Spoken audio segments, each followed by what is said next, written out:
Dear student, आज हम बात करेंगे सॉइल के बारे में बात करेंगे। ठीक है, सॉइल पॉल्यूशन जैसे वाटर पॉल्यूशन और एयर पॉल्यूशन है वैसे इतना बड़ा नहीं है। यहाँ हमारा जो मेन टॉपिक दिया हुआ है कि सॉइल होती क्या है, सॉइल बनती किस तरह से है। ठीक है बेटा, तो अगर हम बात करेंगे यहाँ पे सॉइल, सबको पता है सॉइल क्या होती है, is the top most fertile layer of the crust. वो चीज क्या कहलाई जाती है, सॉइल कहलाई जाती है। जो टॉप मोस्ट क्रस्ट हमारे पास है, हमने लिथोस्फीयर बताया, लिथोस्फीयर के हमने 3 पार्ट्स बताए, क्रस्ट, मेंटल एंड कोर बताया। तो जो क्रस्ट के ऊपर जो मिट्टी हम निकाल के लेके आते हैं हाथ में, तो वो मिट्टी एक्चुअल में क्या होती है, सॉइल। तो हम कैसे डिफाइन करेंगे, टॉप मोस्ट और फर्टाइल लेयर, क्योंकि यहीं पर ही प्लांटेशन होती है, हर चीज हम सॉइल के अंदर ही करते हैं। ठीक है, तो उसे हमने क्या नाम दिया है बेटा, सॉइल का है। क्या कहा है, सॉइल। तो सॉइल की जो फॉर्मेशन होती है, फॉर्मेशन ऑफ सॉइल बने किस तरह से, आपने शायद ज्योग्राफी वगैरह में भी पढ़ रखा होगा कि सॉइल की फॉर्मेशन 2 स्टेप में पूरी होती है। पहला तो क्या होगा, weathering of rocks, weathering process होगी। वेदरिंग का मतलब क्या होता है, breaking down of rock. Rock है वो टूटनी फूटनी शुरू होती है, उसे हम क्या कहते हैं, वेदरिंग कहते हैं।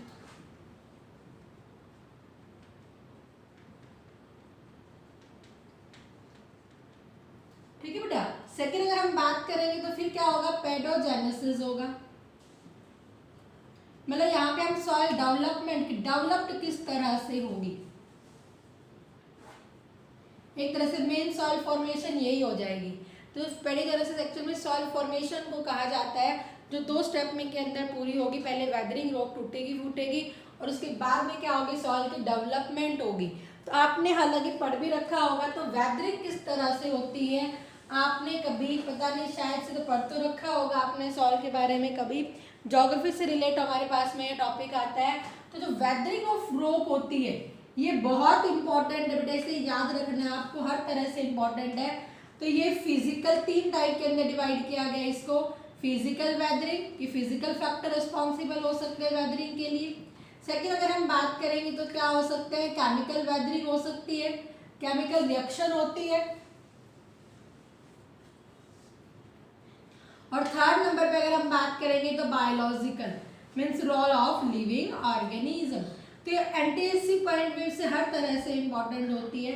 तो ये सारी चीजें अगर हम बात करेंगे बेटा, तो फिजिकल वेदरिंग मतलब यहाँ पे फिजिकल फैक्टर होंगे, सन होगा, वाटर होगा एंड विंड। हम किस तरह से ये रॉक को वेदर करने में हेल्प करेगी इसके बारे में बात करेंगे अच्छे से।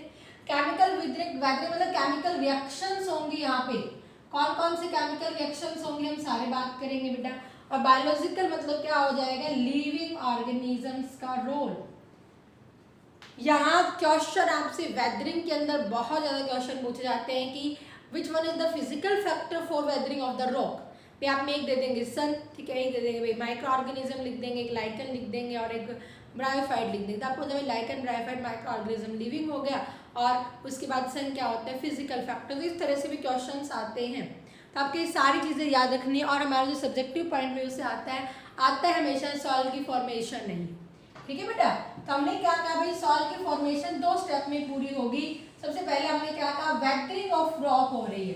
क्या हो रही है, वेदरिंग ऑफ रॉक। और वेदरिंग ऑफ रॉक में हम सबसे पहले क्या पढ़ रहे हैं, फिजिकल वेदरिंग पढ़ रहे हैं। क्या पढ़ रहे हैं हम, फिजिकल वेदरिंग। जो फिजिकल फैक्टर है कि सन किस तरह से रिस्पॉन्सिबल है, वाटर किस तरह से रिस्पॉन्सिबल है, एंड विंड किस तरह से रिस्पॉन्सिबल होती है। देखो सन, जब सनराइज होता है उसका जो सन की रेडिएशन आती है और रॉक के ऊपर, तो रॉक किसकी बनी हुई होती है भाई, वही कैल्शियम, इन सब चीज़ों की तो बनी हुई होती है। कैल्शियम कार्बोनेट प्रेजेंट होता है, एल्यूमिनियम आयन सॉल्ट्स वगैरह होते हैं, और ये केमिकल्स एक अबंडेंट अमाउंट के अंदर प्रेजेंट होते हैं। ठीक है, तो जैसे ही पत्थर की फॉर्म में प्रेजेंट है, जैसे ही सन की लाइट यहाँ पे पड़ती है तो एक्सपेंड होनी शुरू होगी। वो आपको पता भाई, कोई चीज़ के ऊपर लाइट पड़ेगी तो क्या होगी, एक्सपेंड होनी शुरू होती है। जैसे ही सन की लाइट फॉल होगी तो ये क्या होगी, रॉक क्या होनी शुरू होगी, एक्सपेंड होनी शुरू होगी, मतलब एक्सपेंशन होगा उसके अंदर। ठीक है, फैलनी शुरू करती है ये। जैसे जैसे रात होगी, सन की लाइट नहीं होगी, नहीं होने के कारण क्या होगी, अब ठंडी होगी तो वो कॉन्ट्रैक्ट होनी शुरू होगी। क्या होगी बेटा, जब सन की लाइट है तो उसने एक्सपेंड किया और नाइट टाइम पे क्या हो जाएगी, वो कूल होगी और क्या होगा, कॉन्ट्रैक्शन होगा उसके अंदर, क्या होगा, कॉन्ट्रैक्शन होगा। But the expansion rate is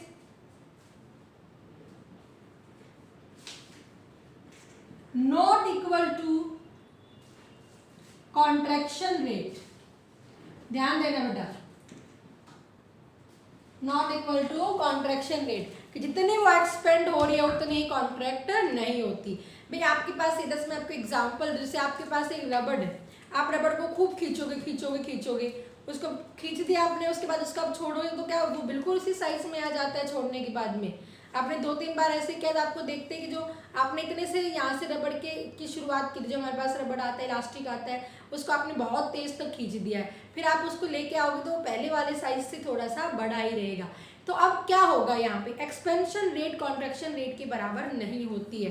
जितनी दिन के टाइम पे लाइट आने के कारण एक्सपेंड हो रही थी रॉक, उतनी रात को कॉन्ट्रैक्शन नहीं होगा और इससे क्या हो जाएंगी, दरारें पड़नी शुरू हो जाएंगी, क्रैक्स आने शुरू हो जाएंगे, जिन्हें हम क्या कहेंगे, सर्वाइसिस कहेंगे।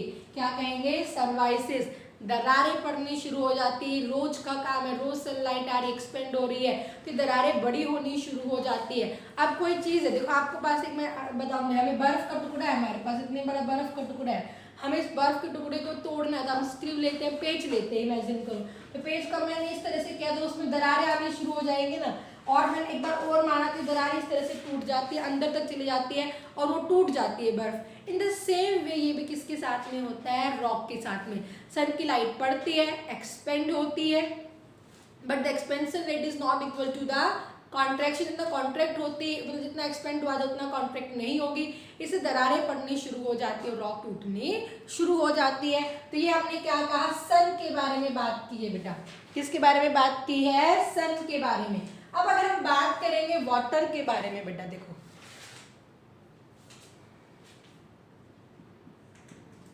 वाटर का मतलब क्या होता है, पानी। भाई बारिश आ रही है, बारिश आ रही है तो बारिश का पानी आएगा, तो बारिश का पानी अलग अलग तरह से करता है। एक तो क्या करेगा, भाई बारिश का जो पानी आए इन दरारों में भरना शुरू हो जाएगा, भाई सर्वाइसिस है, इन दरारों के अंदर भरना शुरू हो गए। रात होगी, रात होगी तो वहाँ पे क्या होगी, भाई ठंडा, इतनी ठंडी हो जाती है कि वहाँ पे बर्फ बन जाती है, आइस बन जाती है, जिसे हम फ्रॉस्ट भी नाम देते हैं। यहाँ पे क्या कहेंगे, फ्रॉस्ट भी कहेंगे, कि यहाँ फ्रॉस्ट फॉर्मेशन होनी शुरू हो जाती है, मतलब आइस की फॉर्मेशन होनी शुरू हो जाती है। अब आपको सबको पता है भाई आइस को थोड़ा सा स्पेस चाहिएगा, चाहिएगा या नहीं चाहिएगा, तो आइस को मतलब फ्रॉस्ट हुई है, जब हमें पानी फ्रॉस्ट होना शुरू हुआ है तो क्या होगा बेटा, यहाँ पे इसको स्पेस चाहिएगा और दरारें और चौड़ी हो जाती है और टूटना शुरू हो जाएगा। आगे मेरी बात सुन रहे, जब ये दरारें टूट रही है तो जो कण निकल के आ रहे हैं, उसके पार्टिकल्स निकल के आ रहे हैं सॉइल के, तो वाटर मॉलिक्यूल आ रहे हैं, वाटर आ रहा है, पानी आ रहा है, तेज बारिश आ रही है, तो वो रॉक को अब्रेशन करना शुरू कर देती है, रगड़न करना शुरू कर देती है रॉक को। आपने भी कभी एक चीज नोट की है, कभी आपने ध्यान दिया है, भाई हम गाँव पानी वगैरह झांसते हैं, हालांकि अब तो हमारे हर एक घर में क्या हो चुके हैं बेटा, टैब आ चुके हैं। पहले अगर आपने देखा तो गांव में भी एक ही जगह पानी भरने की जगह होती थी और वहाँ नीचे पत्थर पड़े रहते थे, वो नल टप टप करता था तो वहाँ पत्थर के ऊपर भी निशान हो जाते थे। तो पानी चीज़ों को काटता भी, जिसे हम अब्रेशन कहते हैं। क्या कहेंगे, अब्रेशन। तो जैसे भी रॉक के अंदर भी जो पार्टिकल्स आ गए हैं, सर्वाइसिस के अंदर जो पार्टिकल्स आ गए, बारिश आती, बारिश के बहाव से वो पार्टिकल्स नीचे की तरफ आते हुए चले जाएंगे, या फिर नॉर्मल में बारिश आती है, आउटसाइड के अंदर भी क्या करती है, वो रॉक को काटती हुई लेके चले जाती है और नदियों के अंदर लेके चली जाती है। नदियों में जब लेके जाती है वहाँ पे, ठीक है, उस पानी के बहाव से जो पार्टिकल्स होंगे, रॉक के पार्टिकल्स, वो नदियों में चले जाएंगे। जो कैल्शियम वगैरह होते हैं वो पानी के अंदर डिजॉल्व हो जाते हैं, जो हैवी पार्टिकल्स होते हैं वो जम जाते हैं, और जो नॉर्मल वाटर होता है उधर साइड में, मतलब उसके साथ में जो नॉर्मल पार्टिकल्स होते हैं, सिल्ट वगैरह, वो पानी के बहाव से, आपने कभी देखा है ना, नदी सूख जाती, दूसरी जगह जाती है तो पानी के तेज बहाव से बजरी सी लेके आती है, तो एक्चुअली में वो रॉक के ही टूटे हुए हिस्से होते हैं। आगे मेरी बात सुनना बेटा, इस तरह से वाटर का भी एक इंपॉर्टेंट रोल है, बल्कि वाटर तो प्लेस करती है इस रॉक के पार्टिकल को एक जगह से दूसरी जगह पे। ओके बेटा। थर्ड अगर हम बात करेंगे तो क्या कहेंगे, विंड। जब तेज हवा चलती है, विंड चलती है, तो विंड भी अब्रेशन करना शुरू कर देती है, रगड़न से। जो पार्टिकल क्रैक्स के अंदर जो थे पार्टिकल्स थे, अब ठीक है बेटा, तेज हवा चल रही है तो पार्टिकल्स नीचे आएंगे, पार्टिकल से पत्थर का टुकड़ा एक से रगड़ता हुआ नीचे लेके आएगा तो वो साथ में दूसरे को भी रगड़ता हुआ लेके आएगा। तो इस तरह से पार्टिकल्स उसके नीचे आने शुरू हो जाते हैं। तो हवा है, विंड है, पानी भी है, ये तो प्लेस करती है, प्लेसमेंट करेगी रॉक पार्टिकल्स को एक जगह से दूसरी जगह लेने के लिए। इसीलिए तो हमारा सॉइल हर जगह चला गया with the help of the water and wind. Clear है बेटा? तो इस तरह से आपको लिखना है। अगर आगे जाता है लिखने के लिए कि how physical weathering take place, हमने क्या कहा फिजिकल वेदरिंग में 3 फैक्टर्स होंगे, सन होगा, विंड होगा और वाटर होगा।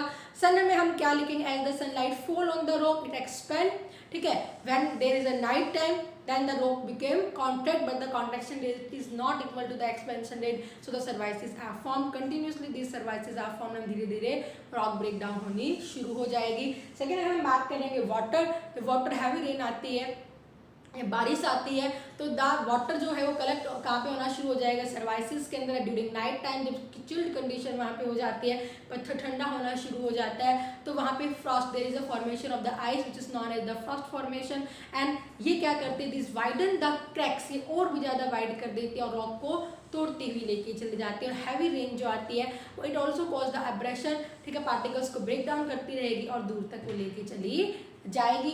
In the same way wind भी क्या करती है बेटा? विंड जब आती है तो जो सर्वाइक्सिस में पार्टिकल उनको दूर तक लेके हुए चली जाती है और रॉक को भी वेदर करती हुई चली जाती है। क्लियर है बेटा?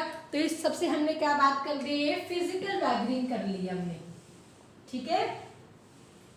क्या पढ़ लिया हमने यहाँ पे? फिजिकल वेदरिंग पढ़ लिया।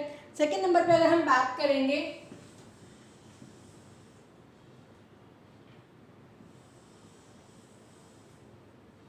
तो हम क्या पढ़ेंगे? Chemical weathering. फिर रॉक किसकी बनी हुई होती है? सीधी सी बात, भी रॉक किसकी बनी हुई होती है? केमिकल्स की बनी हुई होती है। कैल्शियम कार्बोनेट है, एल्यूमिनियम सल्फेट है, इन सब चीज़ों की तो बनी हुई है। तो वहाँ पे केमिकल रिएक्शन में पानी आया तो पानी ने उन पार्टिकल के साथ में रिएक्ट करना भी शुरू किया, जिससे केमिकल रिएक्शंस हुई, ठीक है। कौन कौन सी केमिकल रिएक्शन होती है? यहाँ पे हाइड्रोलाइजिंग हो जाती है कि वाटर के प्रेजेंस में ब्रेक डाउन होना, रिएक्शन करते हुए यहाँ पे ऑक्सीडेशन में ऑक्सीजन आ रही है एयर के अंदर तो इन केमिकल के साथ में ऑक्सीडेशन रिएक्शन हो जाती है, रिडक्शन रिएक्शन होनी शुरू हो जाती है, हाइड्रोलेज हाइड्रेशन होना शुरू हो जाता है कि वाटर के साथ इनमें रिएक्शन होनी शुरू हो जाती है जो अलग अलग छोटे छोटे केमिकल्स बनाएंगे जो एल्यूमिनियम की फॉर्म में होंगे, सिलिका की फॉर्म में होंगे, ऑक्साइड्स की फॉर्म में होंगे। तो केमिकल रिएक्शंस भी होती है। कौन कौन सी केमिकल्स रिएक्शन होगी? हाइड्रोलाइजिंग, जो वाटर के साथ रिएक्ट होने केमिकल शुरू हो जाते हैं, ऑक्सीडेशन होती है, रिडक्शन होती है, हाइड्रेशन प्रोसेस होने लगेगी क्योंकि rocks are mainly form by the chemicals की बनी होती है। भी पानी आया तो पानी ने क्रैक्स को फिजिकल फैक्टर में अपना रोल प्ले किया लेकिन साथ में केमिकल इन्वॉल्वमेंट भी वहाँ पे हो जाती है और जिससे टूटनी शुरू हो जाती है और वहाँ पे पार्टिकल्स की फॉर्म, जहाँ कंपाउंड बना हुआ था कॉम्प्लेक्स फॉर्म में बना हुआ था वो सिंपल फॉर्म में कन्वर्ट होना शुरू हो जाता है। ठीक है बेटा, तो इसे हमने क्या कहा? केमिकल वेदरिंग, जहाँ केमिकल रिएक्शंस होनी शुरू होगी। ठीक है। थर्ड नंबर पे अगर हम बात करेंगे तो हमारे पास में क्या आ जाएगी? Biological weathering. ये इंपॉर्टेंट आ जाता है।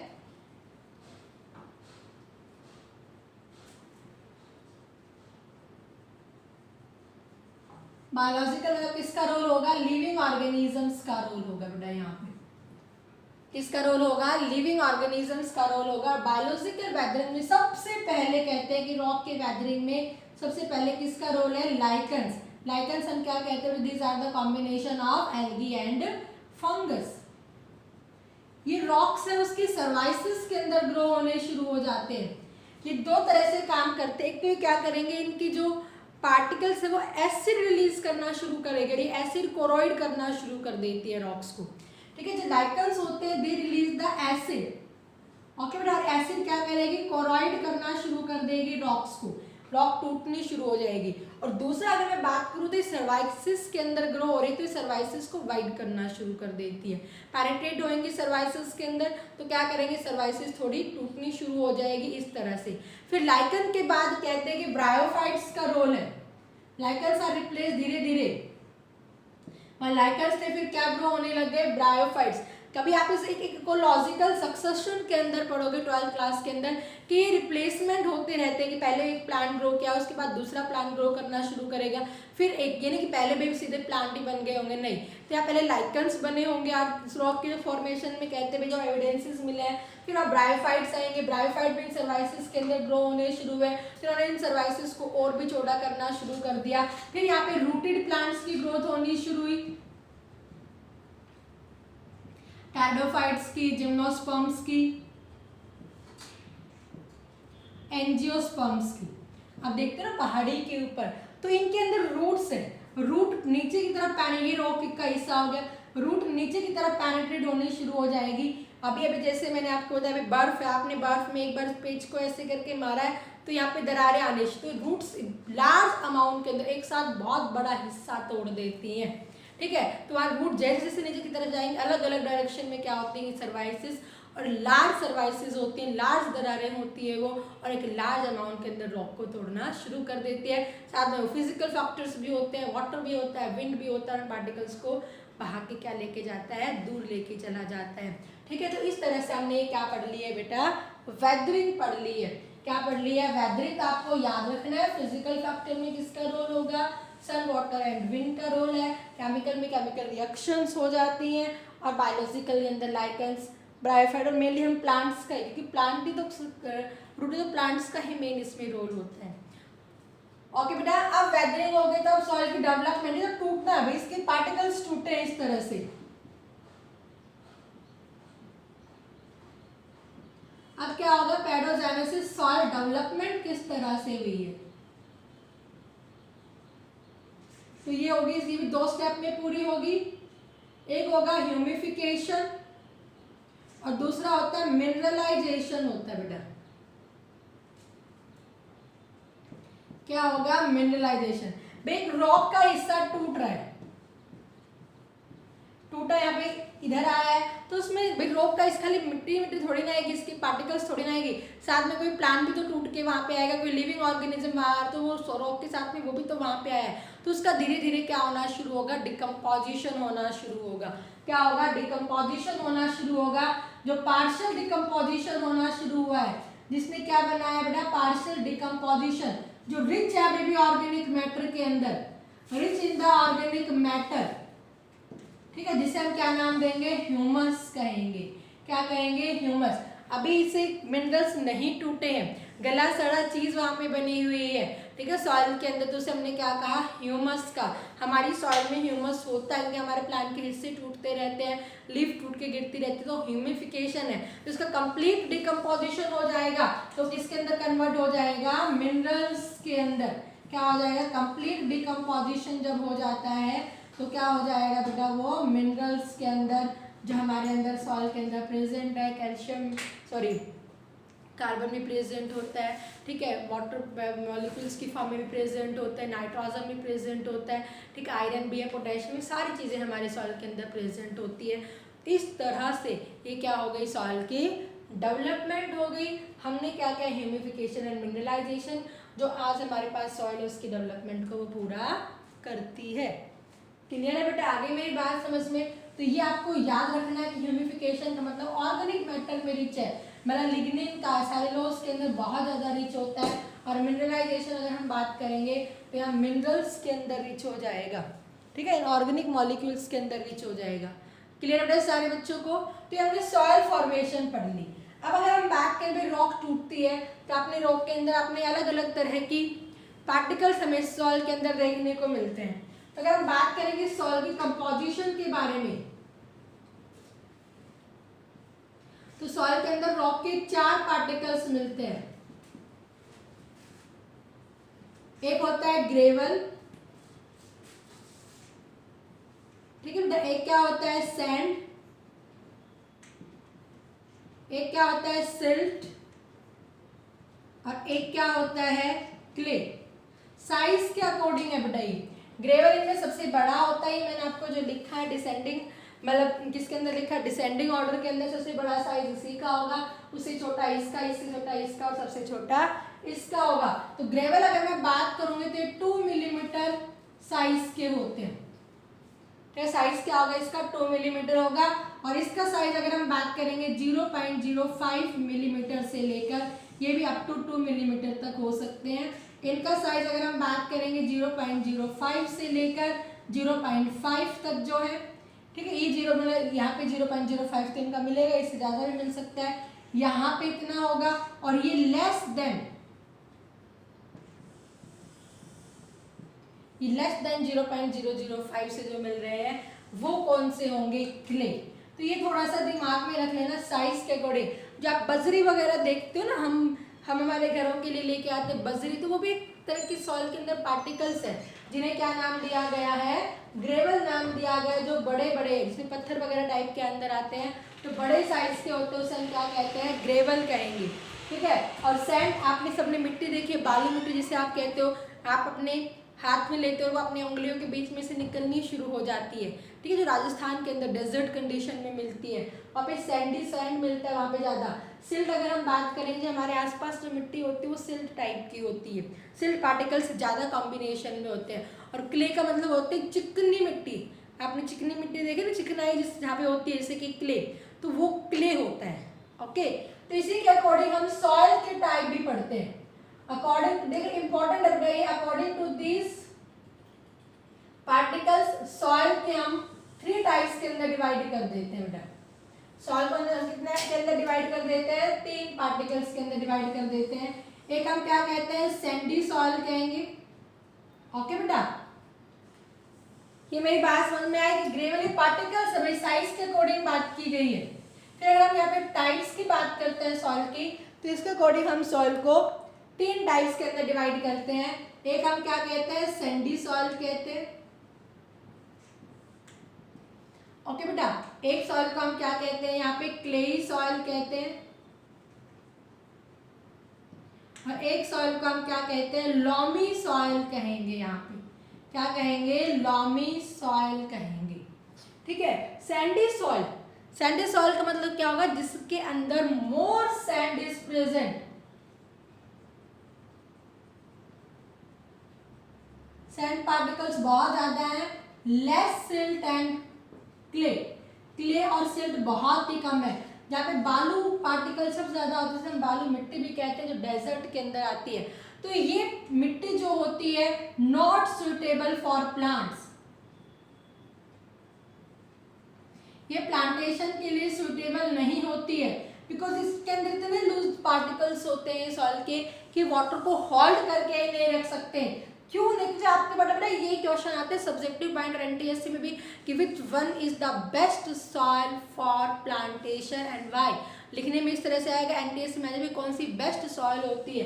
तो याद रखना सैंडी सॉइल बेस्ट नहीं होती, इसीलिए तो वहाँ डेजर्ट ज़्यादा है, क्योंकि वहाँ वाटर होल्ड ही नहीं रहता, उसके अंदर वाटर होल्डिंग कैपेसिटी वहाँ पर नहीं होती है, ठीक है। वाटर को होल्ड नहीं रखेंगे, no water holding capacity,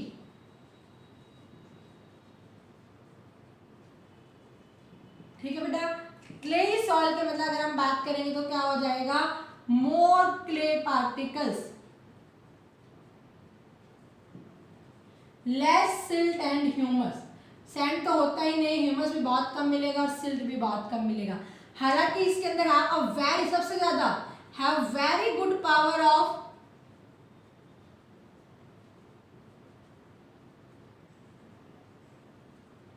water holding capacity, बहुत अच्छी पावर होती है वाटर होल्डिंग कैपेसिटी की, but not suitable for plantation,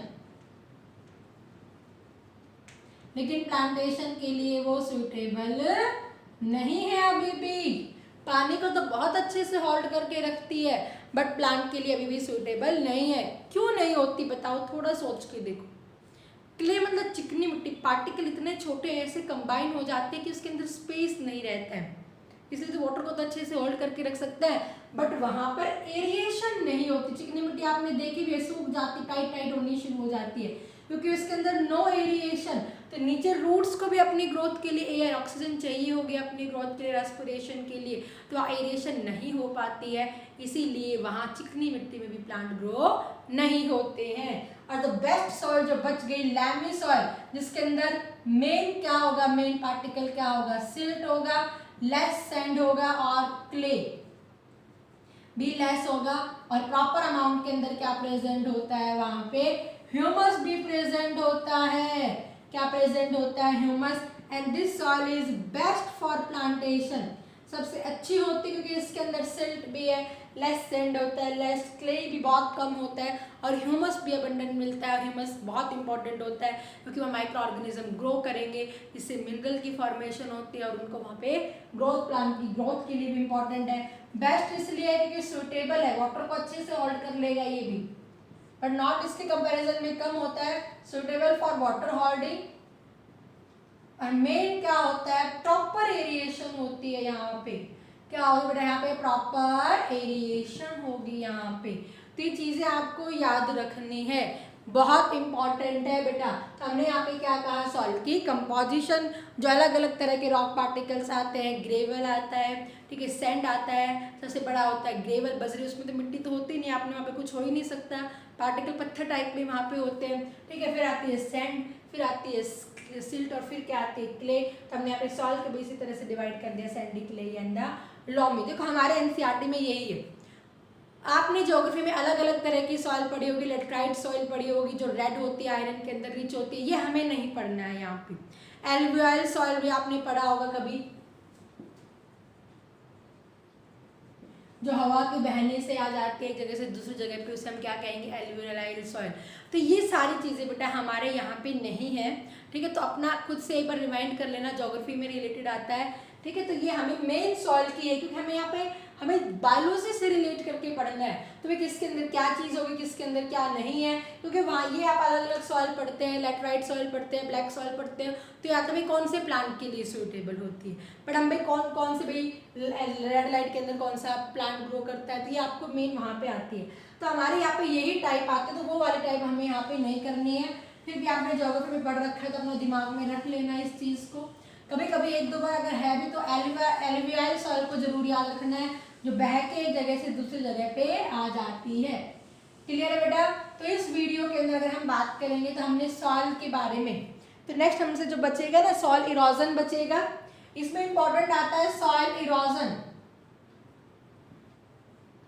तो कॉमनली क्वेश्चन पूछते हैं, और उसके बाद क्या आएगा, सॉइल पॉल्यूशन। बस ये दो टॉपिक और बचते बेटा, ये हम नेक्स्ट वीडियो के अंदर कंप्लीट करेंगे अपने। तो सॉइल इरोजन थोड़ा सा बड़ा बनता है, मोस्टली जो क्वेश्चन आपके आते हैं वो सॉइल इरोजन, और आपने इस टॉपिक को बहुत अच्छे से भी प्रीवियस क्लासेस के अंदर पढ़ रखा है, ठीक है। तो अब अगर हम बात करेंगे, ध्यान देंगे सारे बच्चे, तो इस वीडियो के अंदर अगर हम बात करेंगे तो हमने क्या पढ़ा भाई, सॉइल होती क्या है। तो हमने क्या कहा भाई, सॉइल क्या होगी, फर्टाइल लेयर होती है, क्रस्ट की टॉप फर्टाइल लेयर होती है, उसे हम क्या कहेंगे, सॉइल कहेंगे। ये भी प्लांटेशन वगैरह सारी चीज होती है। फिर हमने यहाँ पे क्या बात की, फॉर्मेशन ऑफ सॉइल पढ़ा। इसके अंदर हमने क्या पढ़ा, वेदरिंग होगी और पीडियोजेनेसिस होगा, पैडोजेनेसिस सॉरी। वेदरिंग मतलब रॉक की होती है, रॉक से बनी हुई है हमारे यहाँ पे। तो एक किस कौन से फैक्टर होंगे, फिजिकल फैक्टर होगा, फिजिकल वेदरिंग जिसे हम कहेंगे। एक को हम क्या कह देते हैं, केमिकल वेदरिंग कह देते हैं, और एक को हम क्या कह देंगे, बायोलॉजिकल वेदरिंग कह देंगे। फिजिकल में अगर हम बात करेंगे तो मेन किसका था, सन का, वाटर का एंड विंड का रोल था। आपने कोई भी बुक से पढ़ लेना ये, ठीक है। केमिकल में अगर हम बात करेंगे, रिएक्शंस होती है, हाइड्रोलाइजिंग रिएक्शन हो जाती है, ऑक्सीडेशन हो जाता है, रिडक्शन हो जाता है, ठीक है, हाइड्रेशन, ये डिफरेंट प्रोसेस होनी शुरू हो जाती है। और बायोलॉजी में जरूर याद रखना, सबसे पहले लाइकन, फिर कहते हैं ब्रायोफाइट्स का रोल है, फिर टेरिडोफाइट्स, जिम्नोस्पर्म एंड एंजियोस्पर्म, इन सब का रोल है, ठीक है बेटा। पीरियोजेनेसिस अगर हम बात करेंगे तो पहले क्या होगी, ह्यूमिफिकेशन होगी। ह्यूमस का मतलब होता है rich in organic matter. Organic मतलब भाई सेलुलोज, लिग्निन, जो कंपाउंड की फॉर्म में प्रेजेंट है, जो लिविंग ऑर्गेनिज्म में प्रेजेंट है, रिच इन ऑर्गेनिक मैटर। और मिनरलाइजेशन मतलब इनऑर्गेनिक मैटर ज्यादा है, जो मिनरल्स जिसे हम बोलते हैं, ठीक है। इसे हमने क्या कहा, सॉइल। तो सॉइल अगर हम बात करते हैं बेसिकली रिच होती है मिनरल्स के अंदर एंड ह्यूमस के अंदर। फिर हमने डिफरेंट सॉइल पार्टिकल्स पढ़े, हमने ग्रेवल पढ़ा जो सबसे बड़ा होगा साइज के अंदर, उसके बाद में क्या होगा, सैंड होगा, उसके बाद में क्या होता है, सिल्ट, और सबसे छोटा क्या हो जाएगा, क्ले हो जाएगा।